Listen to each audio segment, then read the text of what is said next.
temos sede e fome de Ti, Senhor.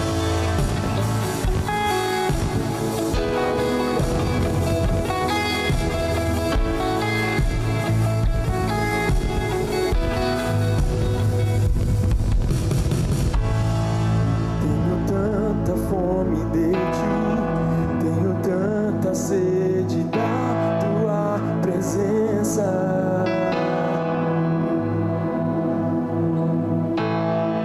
Te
Pai.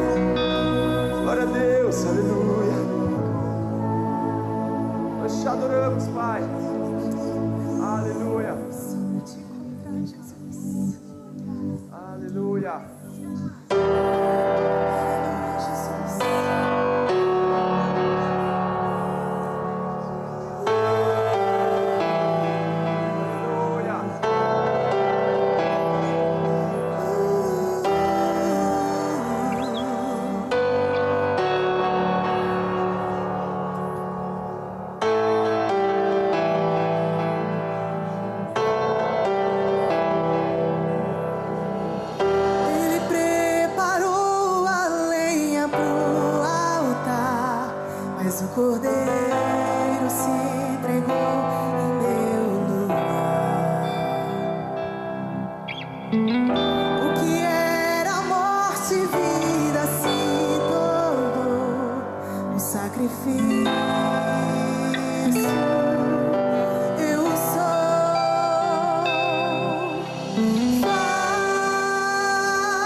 Fiquem atentos às nossas programações semanais e aos nossos eventos.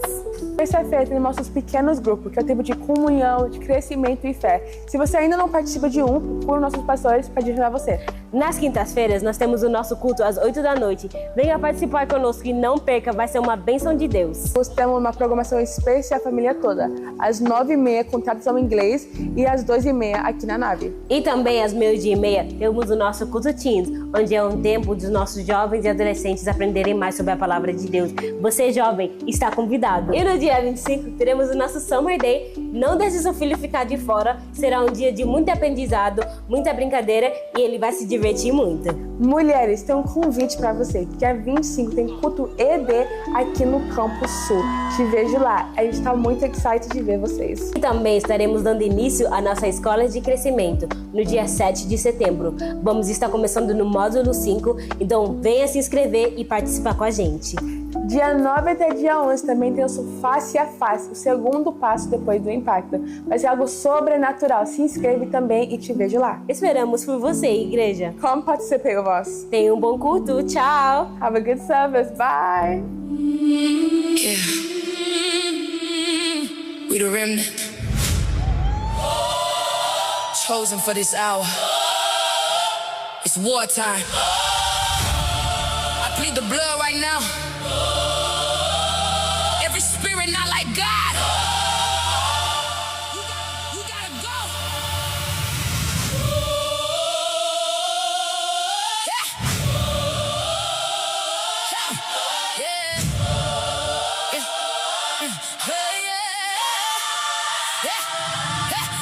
I denounce you in the name of Jesus. Every devil gotta flee. You don't have no reason. I'm bold as a lion. I don't fear no evil. Blood of Jesus on me. I'm covered. I'm lethal. Yeah, came out to find out I walk with authority. Devil been lying, but the truth is restoring me. Yeah. I got the word and it's cutting like sword to me. Step in the spirit, ain't nothing controlling me. I was in bondage, I'm breaking the chains. Speaking his name and they running in pain. You can't reside where the Holy Ghost reign. I got the power, ain't playing no games. When I speak, heaven move. When I pray, demons lose. Every stronghold breaking loose. By his blood, I'm living proof. I denounce fear, I denounce doubt. Everything not like God, I cast it out. I denounce sickness, I denounce pain. By his stripes, yeah, I'm healed again. Generation To you all the glory. A ti toda a glória. A ti toda a exaltação, Senhor Jesus. Nós chamamos e dizemos: Maranata! Maranata! Maranata! Maranata! Vem, Jesus!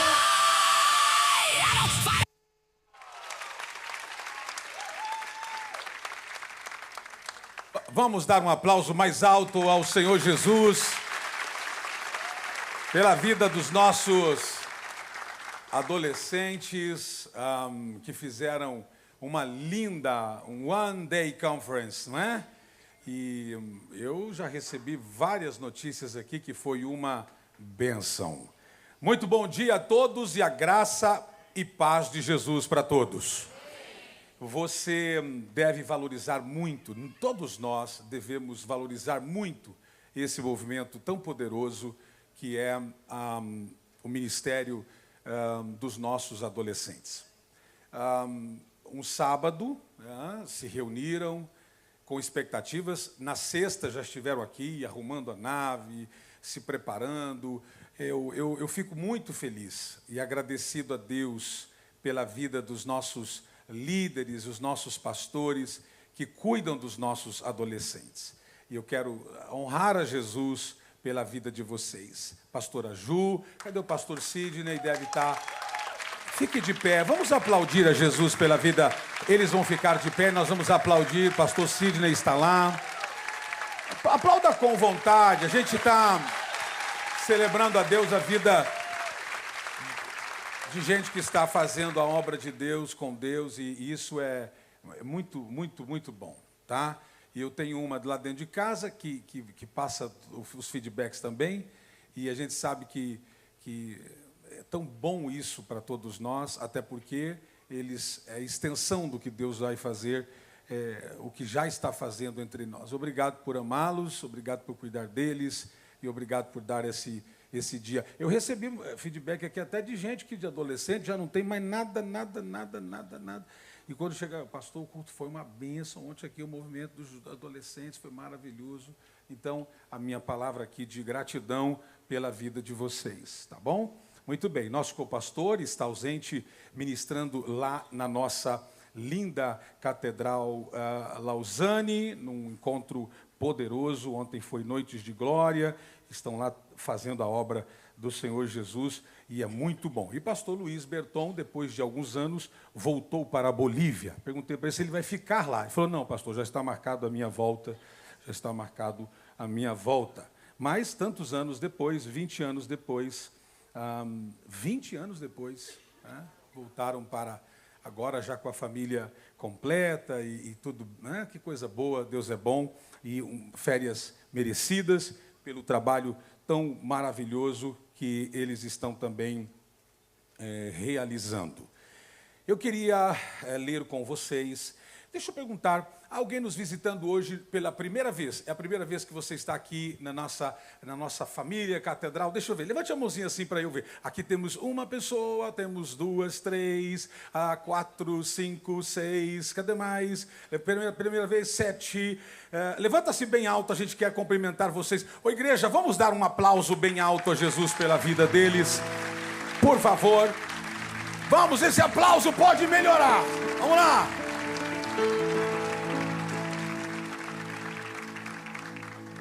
Glória a Deus, glórias a Deus. E também agradecer a Jesus, por todos vocês que têm, os pequenos grupos saíram de férias, vão estar descansando algumas semanas, mas eu quero agradecer a todos os líderes que nesse primeiro semestre fizeram um trabalho tão belo, tão bonito, tão maravilhoso, cuidando das pessoas. Sabe, o que acontece aqui é muito pequeno comparado ao que acontece nas células. Aqui um fala, todos ouvem. Aqui um grupo canta, todos ouvem ou cantam juntos. Mas na célula é diferente, porque lá você pode ouvir, pode compartilhar, pode tirar as suas dúvidas. E a gente cresce, porque o evangelho que não nos faz crescer não é o evangelho de Cristo. Não é o evangelho de Cristo. Então eu quero agradecer e eu oro para que os líderes em treinamento e os anfitriões possam ter esses dias também que não terão células nas suas casas, possam também descansar, mas também entendendo que a sua casa e a sua vida tem sido uma bênção para a vida de tantas outras pessoas.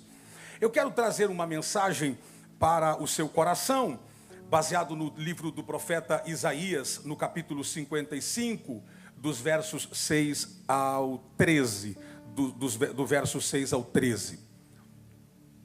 Eu vou falar sobre não é fachada, é transformação, e eu vou falar sobre conversão, que realmente transforma. A conversão que realmente transforma.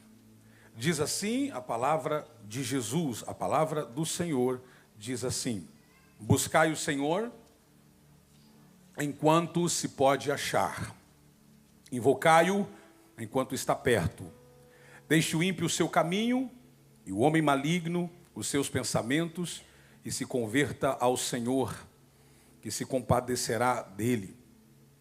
Torne para o nosso Deus, porque grandioso é em perdoar, porque os meus pensamentos não são os vossos pensamentos, e nem os vossos caminhos, os meus caminhos, diz o Senhor. Porque assim como os céus são mais altos do que a terra, assim como os meus caminhos mais alto do que os vossos caminhos. E os meus pensamentos mais alto do que os vossos pensamentos.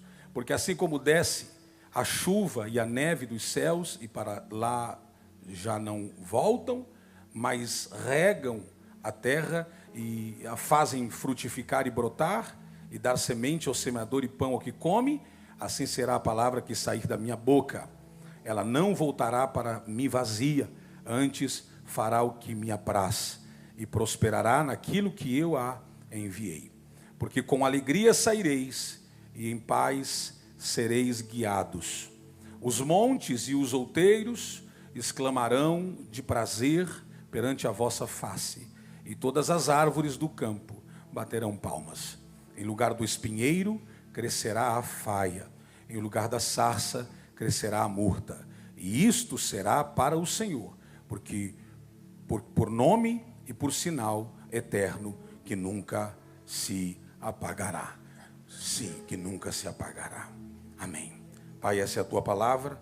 Nós estamos prontos para ouvir a sua voz. Use-me, Senhor, mais uma vez por sua misericórdia. Sou um vaso, Senhor, nas tuas mãos. Apenas um cano, apenas um condutor daquilo que o Senhor tem a falar com todos nós. Assim como o Senhor no meu coração ministrou, ministre na vida de quem ouvir a sua palavra. O que transforma a nossa vida não é vir, o que transforma a nossa vida é ouvir.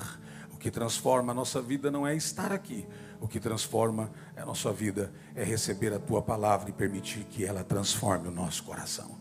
Por isso, Pai, aguça os ouvidos de cada um e de todos, para a glória do teu nome, e que alguém diga amém e amém. Há muitas pessoas se convertendo e isso é um motivo de muita alegria para nós. Há muitas pessoas que estão deixando o mundo e fazendo parte de movimentos eclesiológicos, igrejas, templos, conferências, congressos. Há muita gente se mudando a maneira de vestir, a maneira de falar, a maneira de se comportar. Há muita gente aprendendo a linguagem do gospel, a linguagem do evangeliquez. É uma bênção. Que luta, que guerra, misericórdia.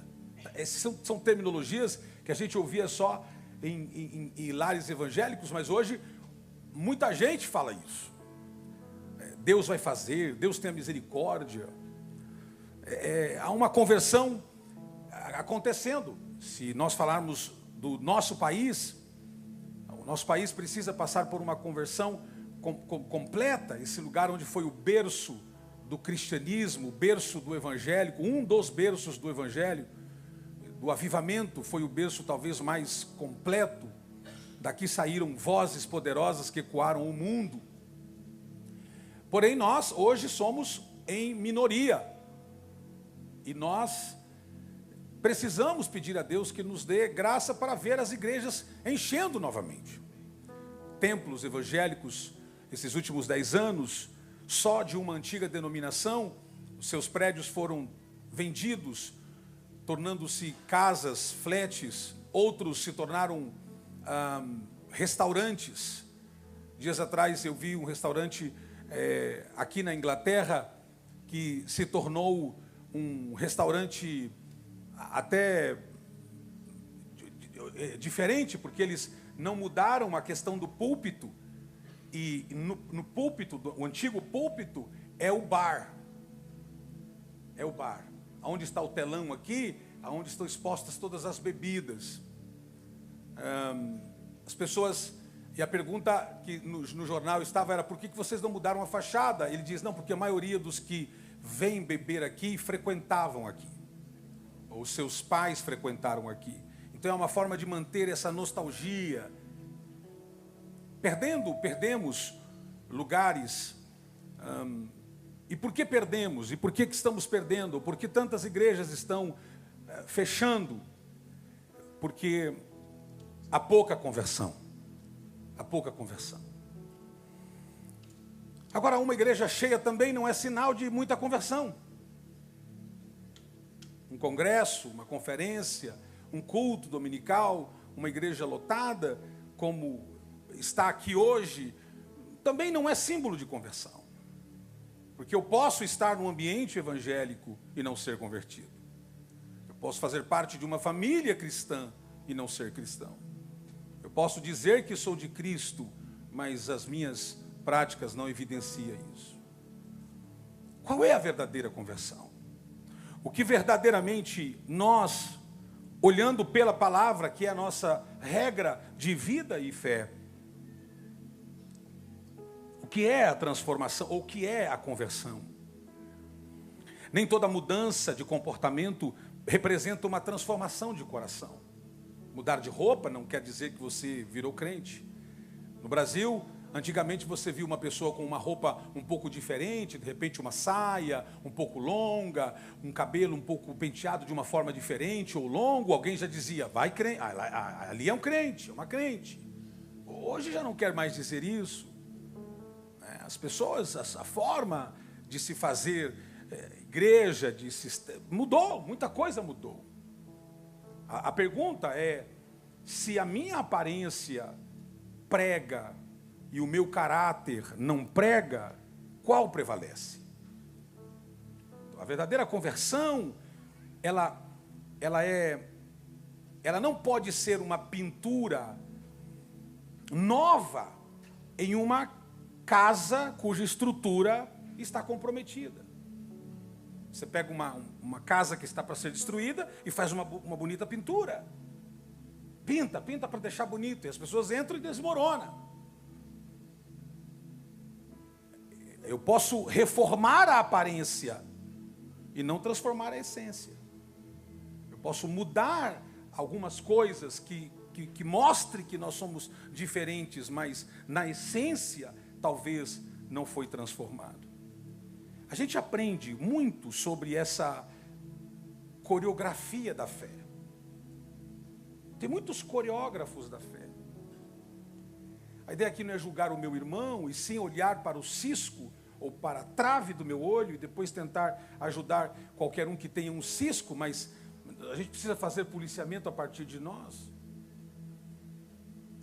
A gente precisa olhar o que o Evangelho de fato está fazendo em nós. O que o Evangelho mudou em nós?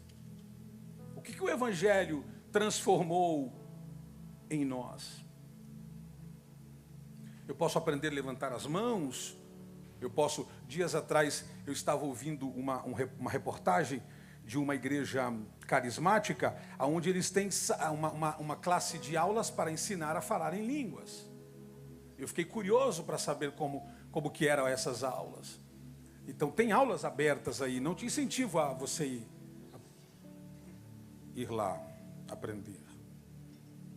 Você fala assim, olha, você é desse jeito e tal, então você falou em línguas. Eu posso aprender a dar glórias a Deus. Glória a Deus. Aleluia. Misericórdia. Eu posso falar crentez. Eu posso ter as gírias evangélicas. Eu posso me vestir como crente. Eu não sei se esse como crente de repente já ficou clichê, mas eu posso me vestir dando a aparência de ser cristão. Eu posso frequentar cultos e nada dentro de mim ter mudado. Meu mentor diz que se o evangelho que a gente prega, se a teologia que a gente prega não muda a nossa geografia, o que vivemos é uma hipocrisia. E isso é uma grande verdade. Por exemplo, eu não posso conceber a ideia de entender, falando do Brasil, embora não é o país que nós vivamos, nosso país é a Inglaterra, mas é difícil conceber um país onde se diz a maioria evangélica e continua o índice de drogadição, de prostituição crescendo. Isso é contraditório. Você não pode crer que uma nação ela é a maioria evangélica, sendo que a corrupção ainda domina os municípios, as prefeituras, as câmaras e outros poderes. Não, porque se o evangelho, se a maior população são evangélicos, são cristãos, tem que mudar alguma coisa. Então, aquele que mata, não mata mais. Aquele que roubava, não rouba mais. Aquele que mentia, não mente mais. Aquele que defraudava seu irmão, não defrauda mais. Ora, se eu sou uma nova criatura, as coisas velhas ficaram para trás. Então, eis que todas foram feitas novas. Se o evangelho não muda a gente, nós estamos praticando qualquer outra coisa, menos o verdadeiro evangelho. Essa é uma grande verdade. Então, há conversões que têm poder de alterar o comportamento, mas não transformar o caráter. no começo da fé e ministerialmente, eu era muito iludido pelas questões que envolviam a aparência. Então, a primeira coisa que você fazia quando você chegava numa igreja, antigamente eu só usava terno, até porque a minha escola, ela me ensinou né, só usar ternos, e gravata, e Bíblia grande na mão e tal. E quando você chegava num ambiente que você via as pessoas assim um pouco mais relaxadas, você quer ver, a primeira vez que eu vi alguém de bermuda na igreja, eu falei, meu Deus, o que eu faço? Alguém com boné, alguém com... Enfim, eu já até contei essa experiência para vocês, que eu fui pregar numa igreja e já estranhei, uma igreja de parede preta. E aí eu cheguei e falei, meu Deus, onde é que eu vim pregar? Por que eu não... E tal, e fiquei ali, um espírito de crítica terrível, e eu ia pregar. E injuriado com aquilo e tal. Aí daqui a pouco entra um cara todo, calça toda rasgada, boné virado, um brincão, um cara meio estranho, mascando um chiclete com a boca aberta. Aí eu já olhei para ele em 3 segundos, já o condenei, já mandei ele para pedra quente. Eu, pregador, as pessoas com expectativa de me ouvir, e eu na minha santa arrogância. Já ouviu santa arrogância? Terno, hoje eu vou pregar e tal. Aí quando eu subo para pregar, o pastor diz, antes do senhor pregar, eu queria trazer aqui o pastor fulano de tal, que vai orar pelo senhor, e a igreja toda aplaudindo e tal. E quando vem é o cara que eu tinha acabado de condenar, ele sobe, mascando chiclete ainda, rasgado tudo tal, e eu com aquela cara dizendo assim, que bênção, mas se Deus expusesse a minha mente na tela, tinha acabado o culto. E aí ele veio orar por mim, pastor, que bênção, e tal, eu, que bênção. Eu falei, meu Deus, é ele que vai orar por mim, aí botou a mão na minha cabeça, no meu ombro, obrigado, Senhor, por esse homem, por trazer essa palavra, e tal. E entre eu e ele, eu de terno e gravata e tal, e ele todo, eu falei, gente, nós estamos no mesmo ambiente, mas nós somos diferentes, o céu que eu vou é diferente do que esse rapaz vai. Quando ele termina de orar, ele diz, pastor, antes do senhor pregar, Deus me deu uma palavra, eu preciso entregar essa palavra ao senhor. Ele me deu uma profecia assim que só Deus podia dar. E ele entregou aquela palavra e eu me quebrando. E agora eu estou chorando por 2 razões. Primeiro, porque eu tinha acabado de matar esse irmão na cabeça, né? Espiritualmente falando, eu tinha detonado ele. E agora ele entregou uma palavra que só Deus podia dar. Eu falei, meu Deus, Deus ouviu ele, viu ele. E aí foi uma bênção, ele me abraçou, a igreja aplaudiu, ele está descendo e eu estou num desespero. Eu falei, irmão, volta! Ele voltou, eu acho que ele achou, falou, agora o pastor tem uma palavra profética para me dar. Eu falei, eu preciso falar com você, eu preciso te pedir perdão, porque eu te condenei há 5 minutos atrás.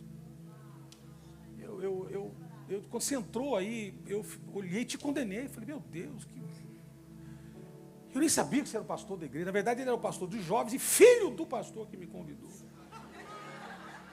Eu descobri tudo ali na hora, e eu falei, eu queria te pedir perdão porque eu te condenei.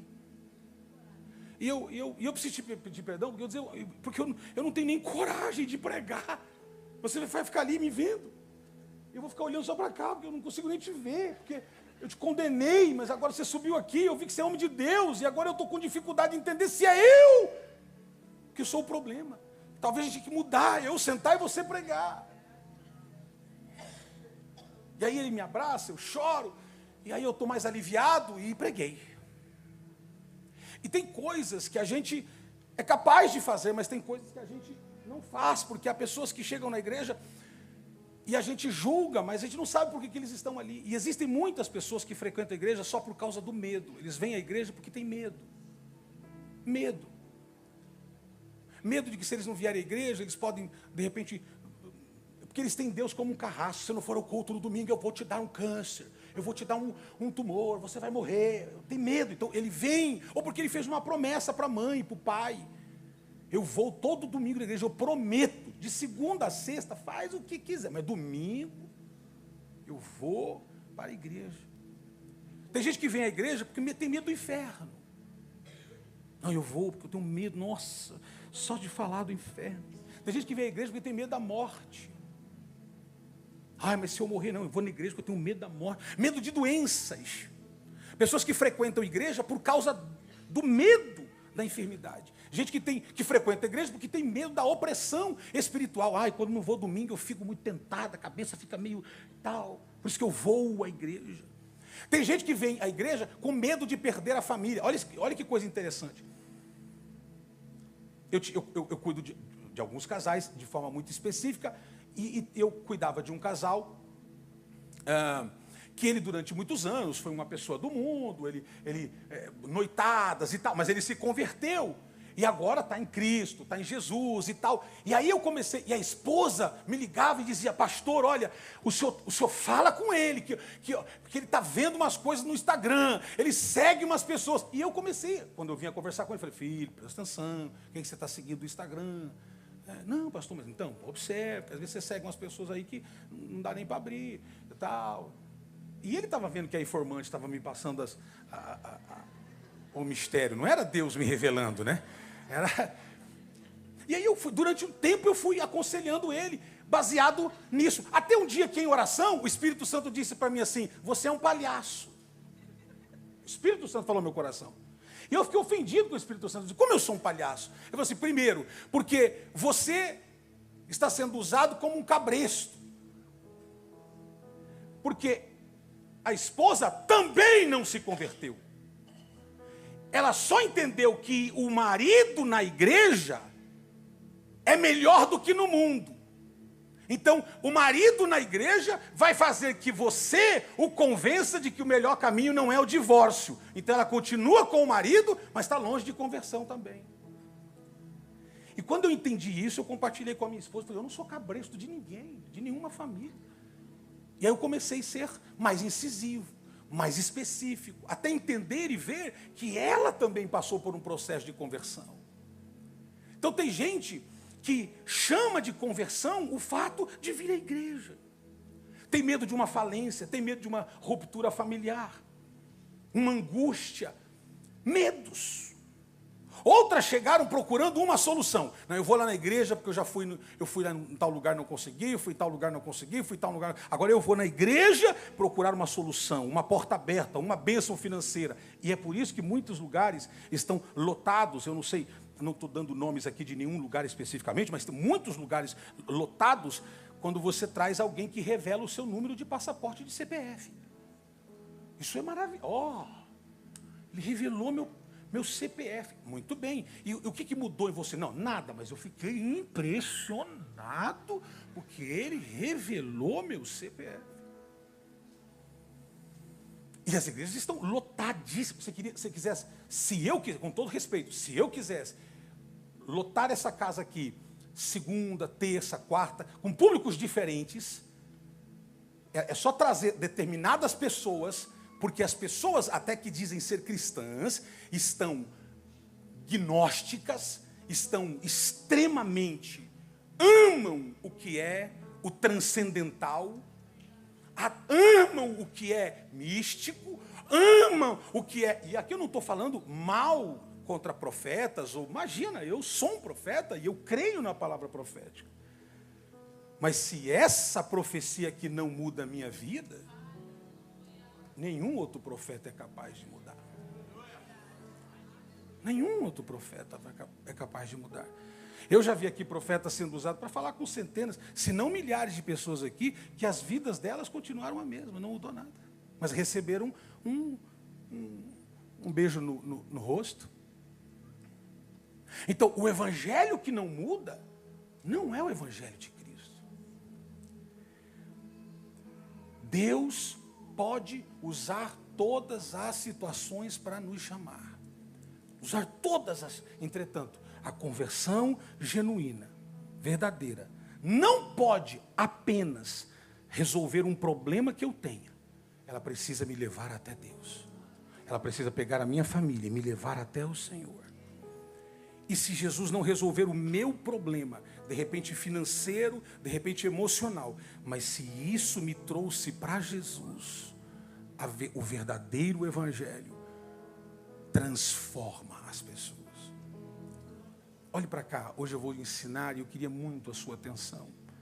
Deus não apenas quer resolver os nossos problemas que nos trouxe à igreja. Deus quer transformar a pessoa que entrou na igreja. Respeitosamente, se tiver alguém aí pertinho de você, diga assim, ó, Deus não quer resolver o seu problema. Diga, Deus não quer resolver o seu problema que te trouxe até aqui. Deus quer transformar quem veio aqui. Deus quer tocar em você. Talvez você saia daqui devendo as mesmas coisas que você devia quando chegou, mas transformado, com uma palavra forte no coração, com o espírito de... Porque é possível sair da enfermidade sem sair do pecado. Está curado e continuar numa vida de pecado. É possível recuperar o casamento sem recuperar o coração. É possível receber uma porta aberta sem abrir-se para a vida com Deus. É possível receber um novo trabalho e a vida continuar cheia de corrupção. É possível ter um novo comportamento e confirmar a imoralidade do coração. Então, veja o que diz Isaías, e eu fico impressionado com o texto. Porque o profeta está falando algo poderoso. Porque quando a conversão não transforma, porque existem pessoas, e eu preciso que você entenda isso, existem pessoas que depois daquilo que eles chamam de conversão, tornaram-se mais frias. Nossa, esse irmão era muito gente boa, mas ele virou crente, cara, olha, que chato que ele se tornou. Deixa eu ver se você vai ser franco, com o coração aqui aberto para me dizer aqui. Alguém deixou de convidar você para algum lugar depois que você virou crente? Cristão? Deixa eu ver, levanta a mão, deixa eu ver se tem alguma gente. Meu Deus, quantas pessoas. Tem uns que estão assim, que talvez quem convidou está do lado. E aí... Ok. Existem pessoas que se converteram e se tornaram duras. Antigamente, antes de se converter, era simpático, você conversava, você trocava ideia, você falava de tudo, e era legal, o cara tinha um papo bacana, era tal, mas foi aceitar Jesus. Nó. Rapaz, você assistiu o jogo? Que jogo, rapaz? Eu sou crente.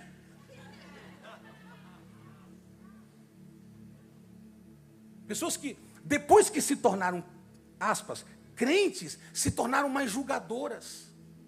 Julgam tudo e a todos, mais arrogantes. Não, eu não faço parte desse povinho aí. E é duro que ele se converteu e diz que é o evangelho que fez isso. Pessoas que se tornaram desagradáveis. Tem gente desagradável. Tem gente que andar com as pessoas são desagradáveis. São desagradáveis.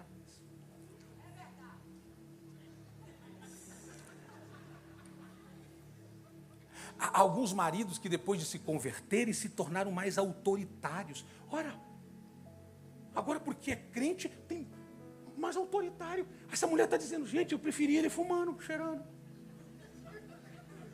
Porque enquanto ele fumava, cheirava, então ele não era tão assim. Agora ele virou crente, então, que não é autoridade, mas é autoritarismo, machismo.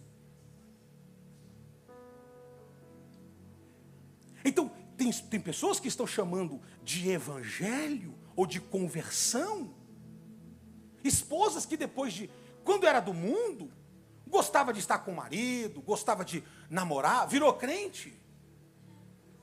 Virou West Norwood Cemetery. Não, agora, que conversão é essa? Tinha alguma coisa que tinha que mudar, inclusive isso teria que melhorar.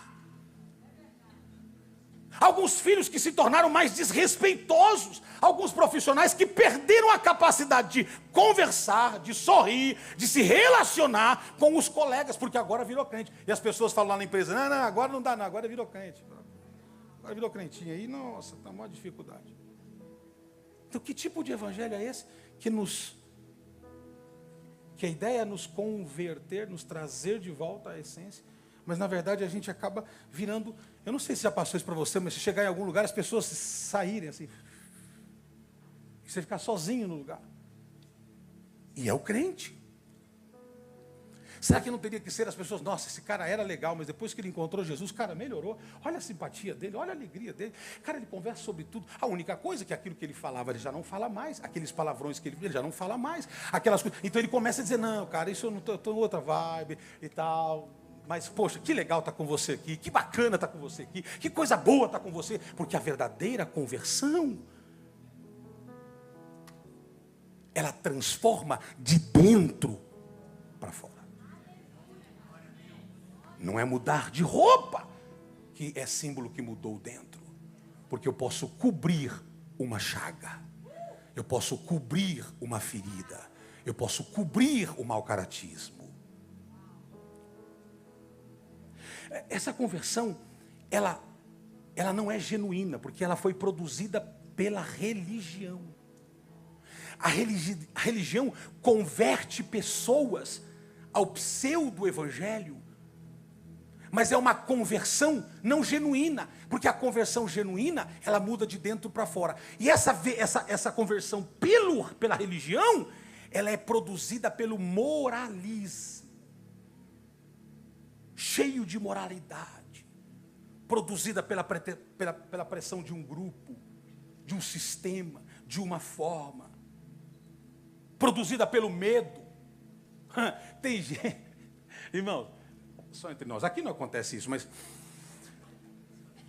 tem gente que não vai para nenhuma festa mundana, só o corpo não vai. Eles estão igual aquelas criancinhas que quando você chama a atenção, falam, tira a mão daí, tira a mão daí. A criancinha tira a mão, ela tirou a mão, mas o coração dela, a mão está lá. Então, se o evangelho é o fato libertador, quem está livre é aquele que tem a capacidade de dizer, não vou. Porque ele é livre. Escuta, e aí, o cigarrinho aí e tal. Ô, cara, obrigado. Não estou fumando mais. Não acredito, cara. Você fumava 3 maços por dia. Então, cara, não fumo mais. Pega um religioso. Não, eu não fumo mais. Esse charuto do satanás, essa chupeta do cão, isso é um demônio, isso te mata, isso é velho. E já instala um câncer no cara. Ele fumava 3 maços. Mas agora, como ele se converteu pela religião, ele pega quem fuma e já condena o cara, manda o cara para o inferno. Pastor, o senhor está tolerando gente fumantes que fumem? Não. O senhor está vendendo Marlboro? Marlboro não existe mais, né? Os fumantes aí que eram fumantes, sabe? Eu nem sei qual que é a marca de cigarro. E eu lembro de Marlboro pela propaganda do Hollywood.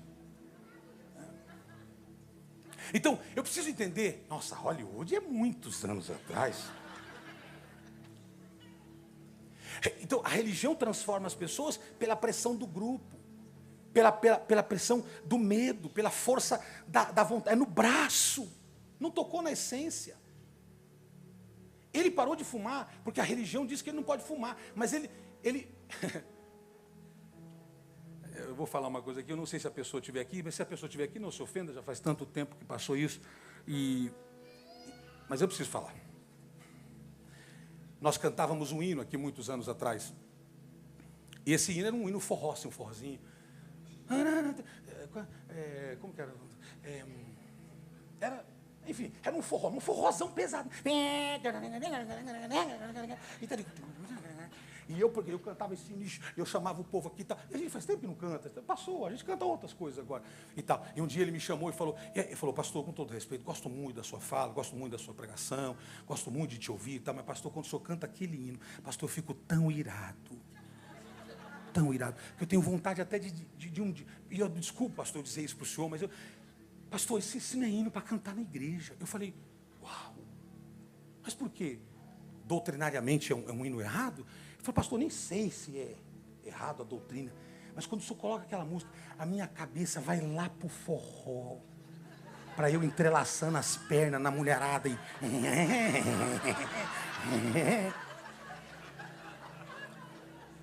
Eu falei, ah, é? Quer dizer que eu não posso cantar um hino aqui porque você ainda não se converteu. Então eu não posso cantar certos hinos aqui. Então se começar... E um hino aqui, e você começa... Dá umas tribuchadinhas. Quer dizer, aparentemente convertido, mas interiormente ainda na balada. A última noite não saiu de você. O fio de cabelo ainda está no paletó. Diz o poeta.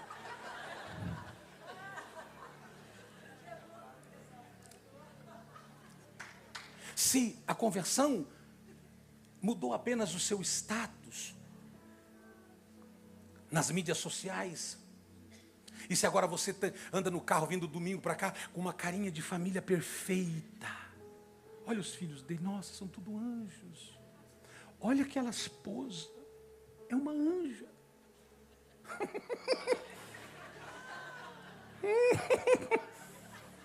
Tem anjo caído também, né? Olha para ele, olha a aparência mansa. Aqui na igreja educado, com as pessoas, paz, graça e paz, bom dia. Bom dia. E a esposa olhando, dizendo, não, mas cadê esse homem? Por que ele não vai para casa assim também? Porque se a conversão muda a gente só no grupo que a gente faz parte, isso é bolha. Então, eu preciso entender o que Isaías está dizendo aqui, porque se ele não tocou a minha essência, no máximo tocou na consciência. Vou repetir. Se ele não tocou na essência, só tocou na consciência. E se tocou na consciência, amanhã ele pode produzir isso de novo. Mas se tocou na essência, mudou. Eu sempre falo que parte dos familiares da minha esposa, com exceção a minha sogra, nenhum, me corrija se eu estiver equivocado, mas acho que com exceção a minha sogra, da parte da mamãe, da minha sogra, ninguém é mais evangélico declarado, não é isso? Não, as suas filhas, sim, mas dos familiares não são. Mas tem um respeito enorme por nós. Eu não fico fora de um encontro familiar. Eles estão lá, eu estou lá também. Ao contrário, um respeito. Sabe? Outra coisa, conversa de tudo, conversa o que... Agora, a minha fala, a minha dialética, ela precisa ter sido transformada. Porque se você entra num lugar que está todo mundo xingando, e aí o velho homem diz, e aí, bora! Faca, garfo, e tal, e... Não mudou nada. Mas no domingo, transforma e vem para a igreja.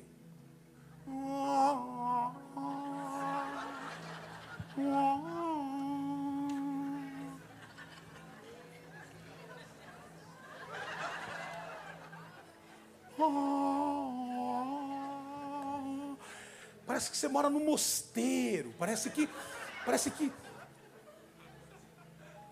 a casa é perfeita, parece que nunca discutem, parece que os filhos acordam já com hálito de anjo, sabe? Parece que eles acordam, eles não despertam, eles não acordam, eles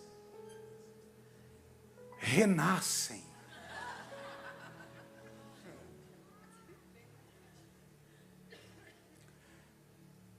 No máximo, produziu uma aparência adequada para os cultos.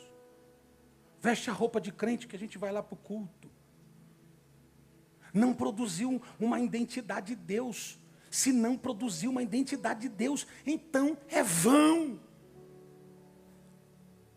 Então a pergunta que eu quero jogar na sua mente é esta: sua conversão transformou você? Ou é uma mera aparência? Me responde. Porque a verdadeira conversão, o verso 6 do capítulo 55, a verdadeira conversão, eu estou lendo Isaías 55, a verdadeira conversão está aqui. Buscai o Senhor enquanto. Você pode ler comigo? 1, 2, 3. Só os convertidos. 1, 2, 3. Buscai o Senhor enquanto se pode achar. Invocai-o enquanto. Porque a verdadeira conversão começa quando nasce de dentro de nós um desejo essencial por Deus. Um desejo pelo Senhor. Não apenas o desejo pelaquilo que Deus pode fazer, mas um desejo pelo próprio Deus. Existe uma diferença muito grande entre buscar a mão de Deus e buscar a face de Deus. Muitas pessoas estão querendo apenas a cura de Deus, mas não quer quem Deus é. Muitas pessoas apenas querem a provisão de Deus, mas não querem o provedor que é Deus. Muitas pessoas querem as mãos de Deus, mas não querem a face de Deus. A verdadeira conversão é quando a sua alma começa a dizer: tenho sede. Eu queria que você lembrasse do Salmos 42, verso 1 e 2. Eu estou ensinando nessa manhã de domingo. Eu queria que você prestasse atenção. Leia comigo, está na tela. Vamos juntos, por favor. 1, 2, 3. Como suspira a corça pelas correntes das águas.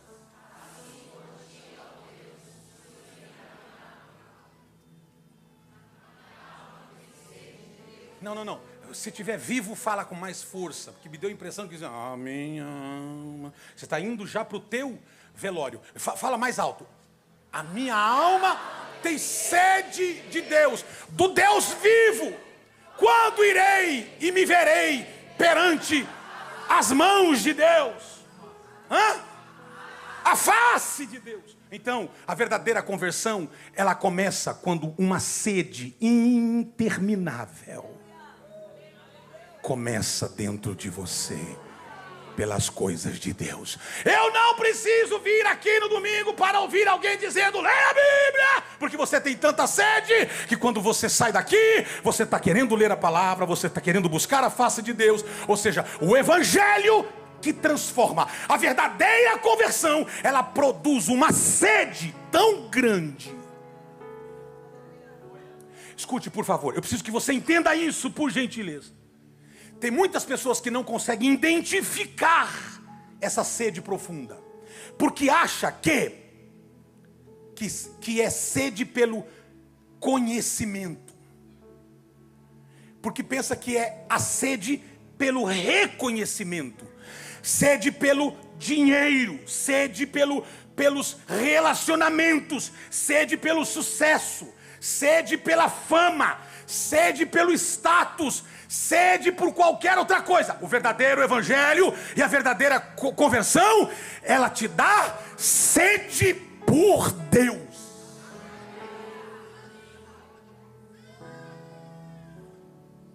Sede por Deus.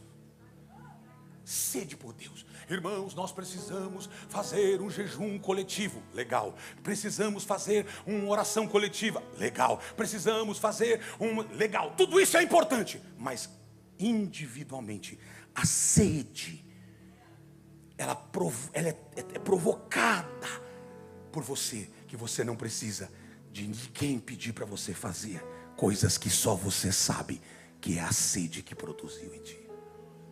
Alguém sabe me dizer se eu estou com sede agora? Alguém tem 100% de convicção de me dizer que eu estou com sede ou não? Mas estou. Por quê? Porque sede é uma coisa muito pessoal. Por isso que eu não salvo os meus filhos, por mais que eu os ame. Por isso que eu não tenho o poder de salvar a minha esposa, por mais que eu a ame com toda a minha alma. Por isso que eu preciso cuidar da minha salvação, porque conversão é individual. Eu não posso obrigar a minha casa a ter a mesma sede que eu. Eu não posso obrigar os meus filhos a ter a mesma sede que eu. Os meus filhos não podem me obrigar a ter a mesma sede do que eles. Minha esposa não pode me obrigar a ter a mesma sede que ela, porque sede é individual. Eu fui oferecer uma bebida para minha mãe. Minha mãe é bem seleta naquilo que toma e ela é bem coisas que ela não gosta. Quer, mamãe? Não, obrigado. Mas prova. Não, já falei que eu não gosto. Porque ela é bem também, ela já manda um recadinho assim, rápido. O negócio dela é fast food. E aí eu falo assim, o que a senhora quer beber? Qualquer coisa. Mas, qualquer coisa, então bebe. Não, mas isso eu não quero. Quer dizer, eu bebo qualquer coisa, mas isso aqui eu não quero. Isso é gosto. Mas quando você dá para ela aquilo que ela gosta, ela bebe. Quando você dá para comer aquilo que ela gosta de comer, ela come em abundância. Eu não preciso pedir, mãe, come. Não, ela gosta tanto que ela come sem eu pedir. Ela come. Por quê? Porque quando eu tenho fome, quando eu tenho sede, e eu sei aquilo que me mata a sede e me mata a fome, eu vou direto na fonte. Sabe qual é o grande problema? Que a gente está bebendo em tantos lugares, que em vez de matar a sede, está piorando. E outra coisa, está deformando a nossa sede. E a deformidade da sede, ela acontece assim, quando você está sedento para desacedentar, nenhum outro líquido é capaz de fazê-lo com êxito, a não ser a água. E não tem nada mais poderoso. Aquele que crê em mim, como diz as Escrituras, rios de água viva correrão no seu interior. Mortos têm sede? Preocupe-se se você está sem sede. Mortos têm apetite? Preocupe-se se você não tem apetite. O senhor está me chamando de morto, pastor? Não, eu só estou perguntando se você tem sede. Se você não tem, é porque mortos não precisam de água. Se você não tem fome, é porque mortos não comem. Você pode até não ter um grande apetite, mas tem que ter fome. Porque se você não come, você morre. Agora, se você não está desejando comer, é porque você já morreu. É por isso que Paulo diz, por isso que há entre vós muitos fracos e doentes, e alguns que já morreram. Se você está com sede de Deus, é um sinal que Deus já começou a trabalhar em você. Ah, como eu gostaria de ouvir um glória a Deus aqui agora. Você lembra o que Paulo escreveu em Romanos capítulo 3, verso 10? Vou mais 10 minutos e eu encerro. Veja o que Romanos escreveu. Romanos no capítulo 3, o verso de número 10, como está escrito. Eu queria que você me ajudasse a ler. Vamos juntos? 1, 2, 3. Como está escrito: não há um justo nenhum sequer. Próximo. Vamos juntos. Não há quem entenda. Não há quem entenda. Não há quem busque a Deus. Agora leia com violência. Leia com violência. Verso 12. Não, perdão. Verso 10 e verso 11. Com violência, diga. Como está escrito: não há justo nenhum sequer. Verso 11, com força. Não há quem entenda. Não há quem busque a Deus. Escute isso. Entregue a si mesmo o ser humano que não busque a Deus. Entenda isso. Porque o ser humano, nós só queremos buscar o que nos dá prazer, o que nos dá conforto, o que nos dá poder, o que nos dá reconhecimento, o que nos dá. Por que você se levanta cedo de manhã, cedo pela manhã? O que te faz levantar? É porque você precisa de alguma coisa. Você precisa trabalhar para ter o dinheiro. Nem todo mundo sai trabalhando dizendo: ai, que delícia, eu vou nesse frio trabalhar. Eu gosto do meu trabalho, sim, mas nem todo mundo. De repente você está até procurando para mudar de ofício. Porque nós buscamos o prazer. O que nos dá prazer, a gente busca. Não precisa nem pedir 2 vezes. A gente está buscando. Então Paulo diz: não há quem, um justo, que busque. Nenhum sequer que entenda. Não há ninguém que busque a Deus. Portanto, isso quer dizer que se alguém está desejando profundamente conhecer a Deus, isso significa que Deus já começou uma grande obra na sua vida. Ai, gostaria de ouvir um glória a Deus aqui. Se você está com sede por Deus, é porque Ele já derramou graça sobre você. Ai, pastor, estou sentindo uma sede. João escreveu no capítulo de número 4, capítulo 6, o verso 44, João 6, 4.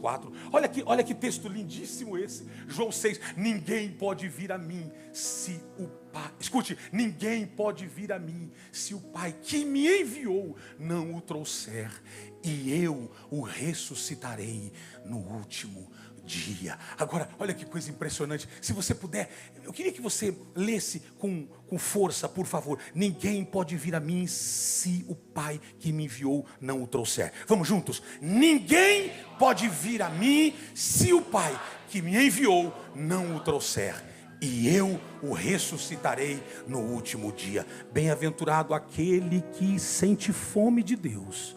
Essa fome não é uma maldição.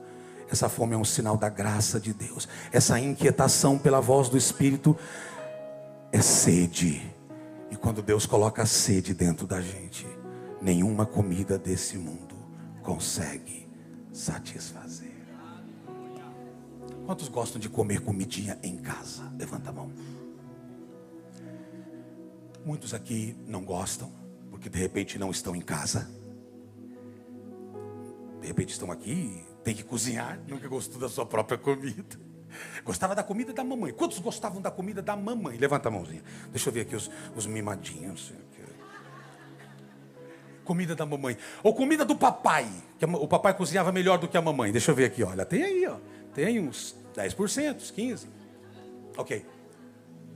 Agora, quando você gosta da comida de alguém, você come satisfeito, né? A minha esposa sempre tem a preocupação de dizer, amor, o que é que você quer comer? E às vezes eu tenho vontade de comer alguma coisa específica, e eu falo, mas às vezes eu digo, não, o que for feito, está tudo bem.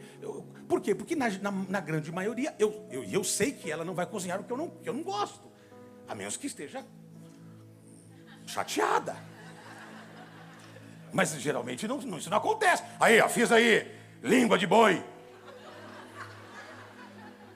Não acontece. Então sempre ela pergunta, amor, o que você quer comer e tal. Minha sogra, que também cozinha tanto lá em casa, e ela sempre está com essa preocupação. Gerrinho, o que você quer comer? Eu sou mimadaço pela minha sogra. E aí eu digo, cadê o menu? O que temos para hoje? Aí eu falo, não, ela faz um omelete japonês. Como é o nome daquele omelete? Tamagô. Tamagô. Pera, pai, que eu não... Tamagô. Meu pai está aqui, ó. Não mata, não engorda. Não mata, não engorda. Um espírito de confusão.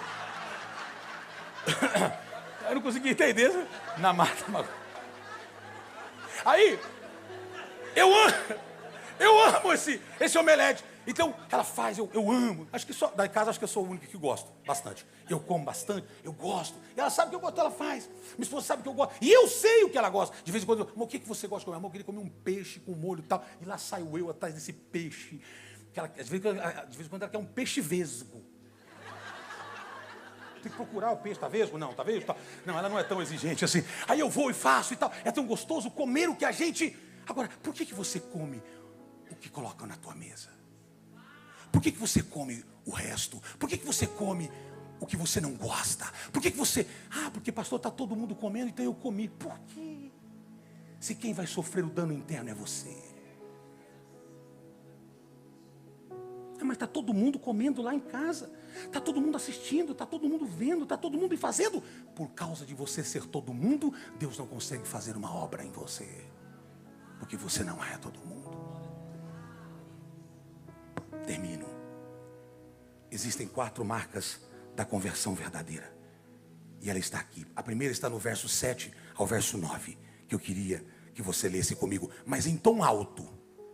Em tom alto. 7, 8 e 9 é o verso do capítulo 55 de Isaías. Vamos ler juntos? Deixe o perverso o seu caminho. O iníquo os seus pensamentos. Converta-se ao que se compadecerá dele e volte-se para o nosso Deus, porque é rico em perdoar. Agora olha o 8. Porque os meus pensamentos não são os vossos pensamentos, nem os vossos caminhos, os meus caminhos, diz o Senhor. Verso 9, por favor. Porque assim como os céus são mais altos do que a terra, assim são os meus caminhos mais altos do que os vossos caminhos, e os meus pensamentos mais altos do que os pensamentos de vós. A verdadeira conversão começa quando você consegue elevar os seus pensamentos e subir os seus caminhos. Você entendeu a palavra, o verbo elevar? Eu digo, quando você mudar e começar a pensar nas coisas que são de cima. O que é que Deus tem para mim? Quais são as promessas que Ele tem? Vale a pena eu comer esse lixo? Os pensamentos de Deus são misteriosos demais. Os caminhos de Deus são incompreensíveis. Nunca saberemos o que Deus está dizendo. Isso é verdade em determinados aspectos, porque Deus é infinito e nós somos limitados. Mas Paulo faz uma declaração tão poderosa em Romanos 11, o verso 34, o verso 33, o verso 34. Eu não sei se eu vim escutando esse hino no carro. Ó profundidade da riqueza, tanto da sabedoria como do conhecimento de Deus. Quão insondáveis são os seus juízos e quão inescrutáveis os seus caminhos. 34. Quem, pois, conheceu a mente do Senhor? Ou quem foi o seu conselheiro? Verso 35. Verso 35.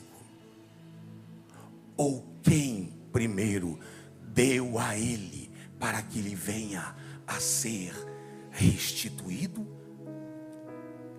Em Isaías 55, o contexto não é apenas o mistério de Deus, o contexto é a conversão. O texto apresenta dois tipos de pensamentos. Veja o que diz o texto, Isaías 55. O caminho do perverso e o caminho do Senhor. O pensamento do iníquo e o pensamento de Deus. Deus está dizendo, abandone seus caminhos baixos e venha andar comigo nos caminhos de cima. Quando é que começa a verdadeira conversão? Quando eu paro de pensar nos caminhos baixos e começo a pensar nos caminhos de cima. Meus caminhos são mais altos que os teus, Jackson. Se você continuar pensando do teu jeito, você não está convertido. Mas se você começar a pensar do jeito que eu quero, eu sei que planos tenho a teu respeito, para vos dar o fim que desejais. Deixe os seus pensamentos mesquinhos e recebe os meus pensamentos. Abandone os seus projetos perversos e viva os meus projetos. Abandone aquilo que te afaste da minha presença e vem para aquilo que eu quero. Coloque a mão na sua cabeça, por favor. Uma conversão. Diga, uma conversão. Fale mais alto, uma conversão de mente. Não é apenas de comportamento, é de mente. A mente precisa ser convertida. Os projetos precisam ser convertidos. Os valores precisam ser convertidos. As ambições precisam ser convertidas. As opiniões precisam ser convertidas. A forma de enxergar as pessoas precisa ser convertidas. Há pessoas que mudaram de roupa, mas não mudaram de pensamentos. Mudaram de vocábulo, mas não mudaram os seus valores. Mudaram de ambiente, mas continuam alimentando inveja, malícia, vaidade, competição, vingança. Deus está dizendo, sai dessa pequena vida. Abandone a alegria secreta com o que queda, com a queda do próximo. Abandone essa necessidade de ser superior. Abandone a malícia disfarçada de espiritualidade. Abandone isso hoje. Porque se você de fato é convertido, você vai receber uma nova mente agora. A mente de Cristo. Fique de pé no seu lugar. Suavezinho. Sobe mais, por favor, teclado, por gentileza. 1 Coríntios capítulo 2, o verso 16. Eu preciso que você leia comigo isso aqui. 2 Coríntios capítulo 2, verso 16. 1 Coríntios, perdão. Pois quem conheceu a mente do Senhor que o possa instruir? Nós, porém, temos a mente de Cristo. Nós temos o que, irmãos? A mente de Cristo. Diga, eu tenho a mente de Cristo. Só quem tem a mente de Cristo, diga, eu tenho a mente de Cristo.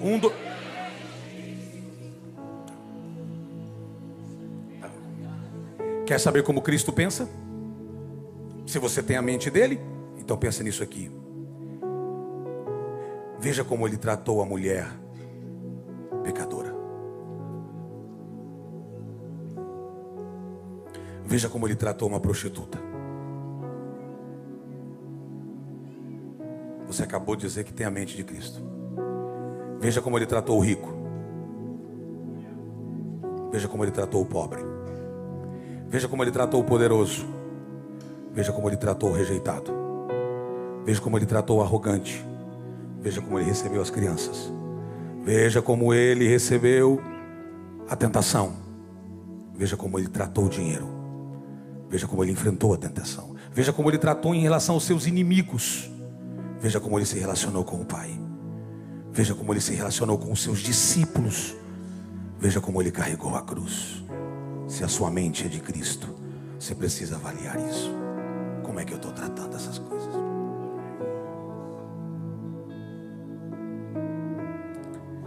Eu termino dizendo que a conversão verdadeira tira da nossa mente da lama e a coloca nos caminhos elevados de Deus.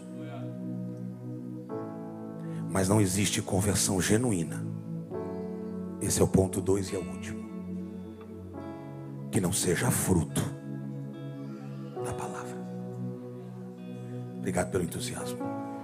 A conversão verdadeira é produzida pela palavra de Deus.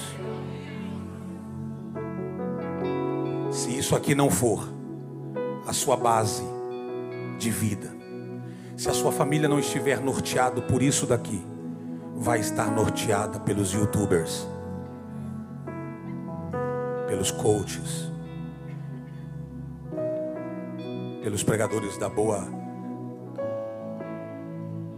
palavra que coça o nosso ouvido.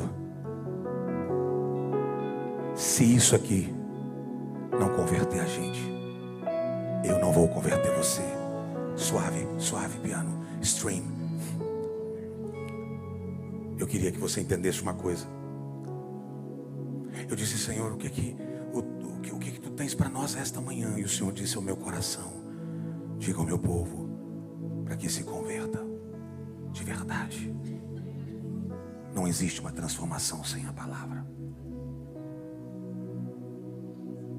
A conversão não acontece apenas porque gostamos das músicas. Eu gosto do gospel. Ai, que linda essa mensagem. Você já viu os artistas agora? Eles gostam do gospel. E aí, você é crente? Não, eu sou gospel. Eu curto muito gospel. E o grande problema nosso é que nós estamos confundindo conversão com convencimento.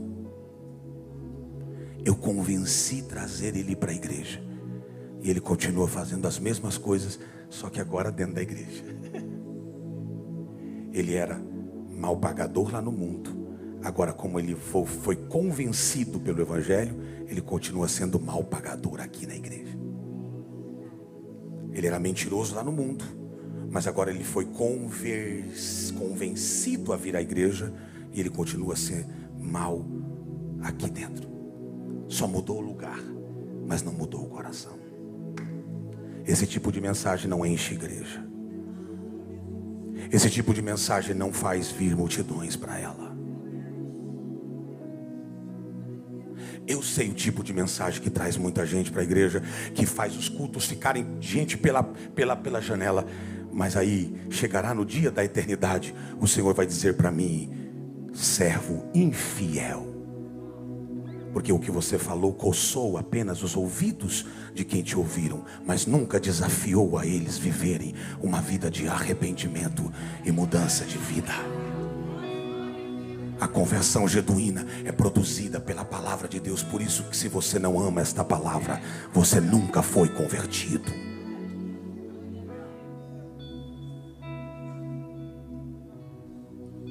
A verdadeira conversão, ela é produto da palavra.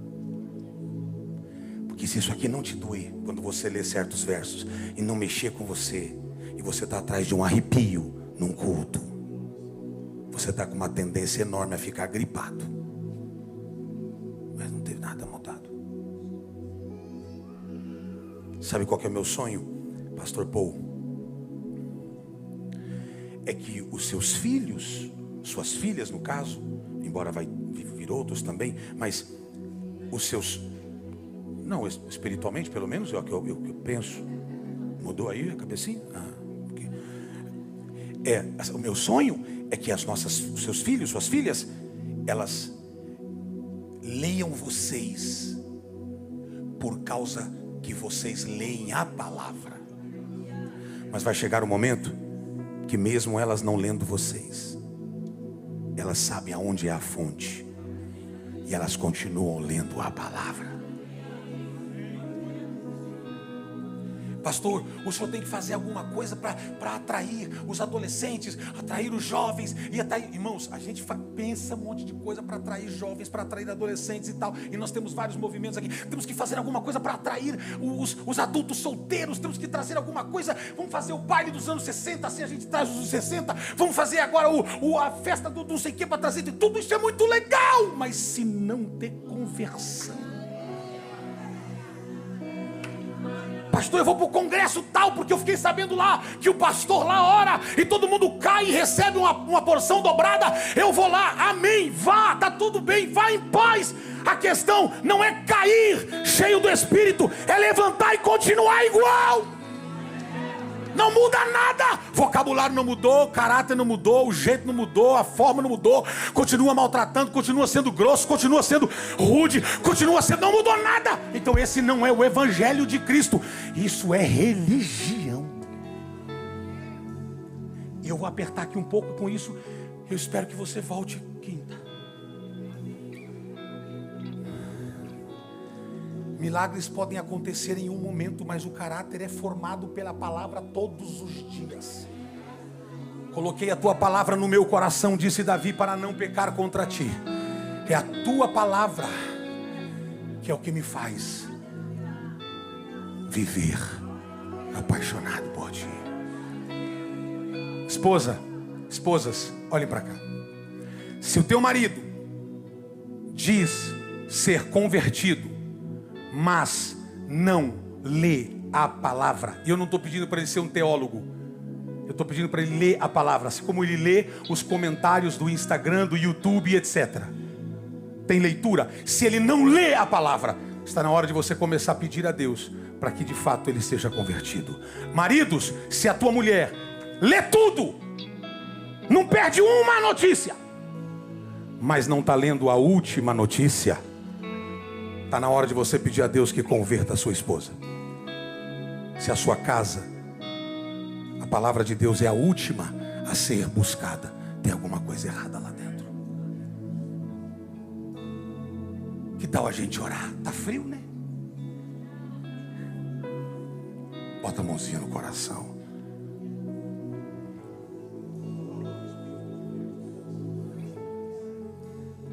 Maestro, pode fechar o teclado um pouco, por favor.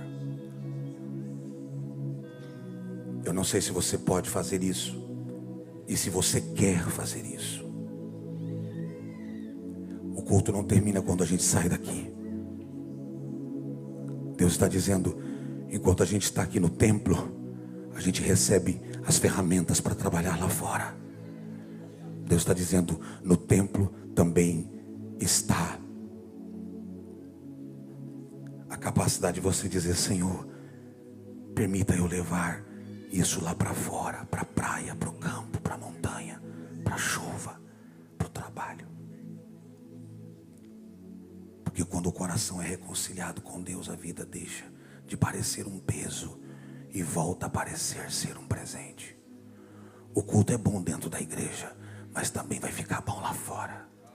Fica bom na estrada, fica bom na praia, fica bom nas férias.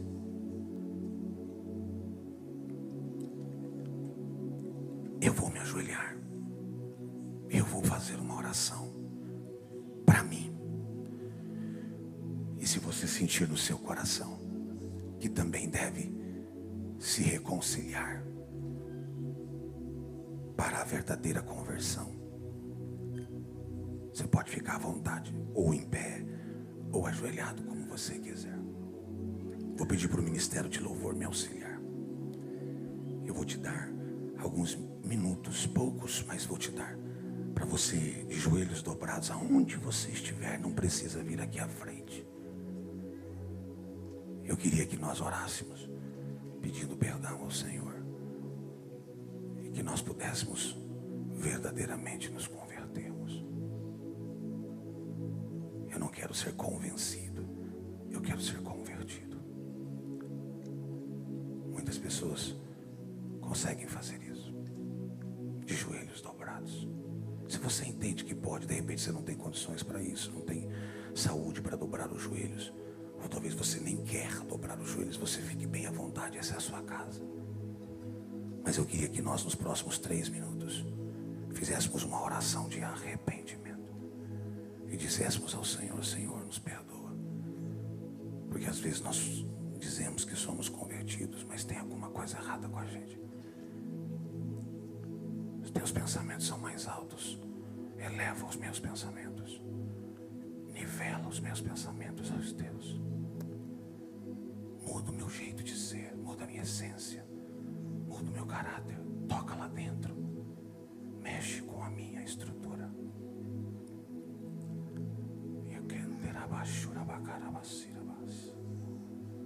Tem alguém orando aqui? Mais 2 minutos. Tanta fome de ti, tenho tanta sede da tua presença.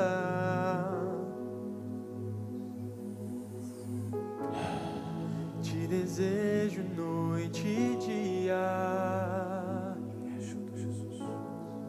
Não há nada que eu queira mais. Me ajuda, Jesus. Não há nada, Senhor.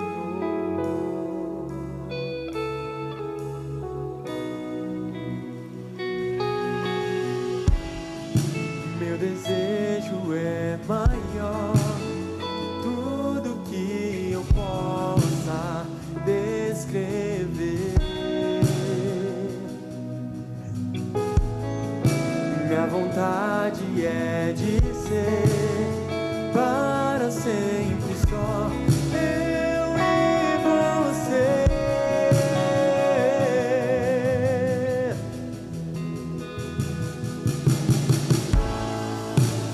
Eu vou te buscar até te encontrar, até que eu tenha mais de ti.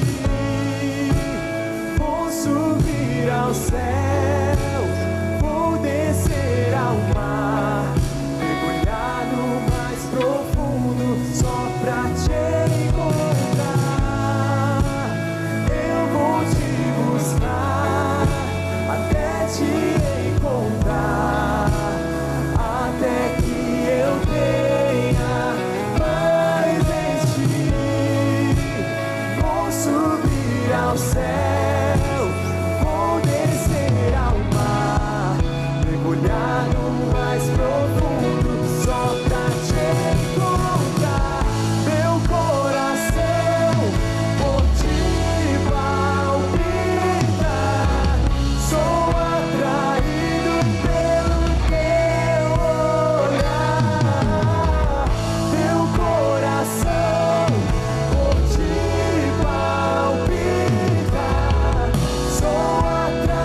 Queria que você, em pé, pudesse receber um pouco mais dessa graça de Jesus no seu coração. Você sentisse a alegria da salvação, a alegria no teu espírito. Temer por quê? Temer por quê? Temer por quê?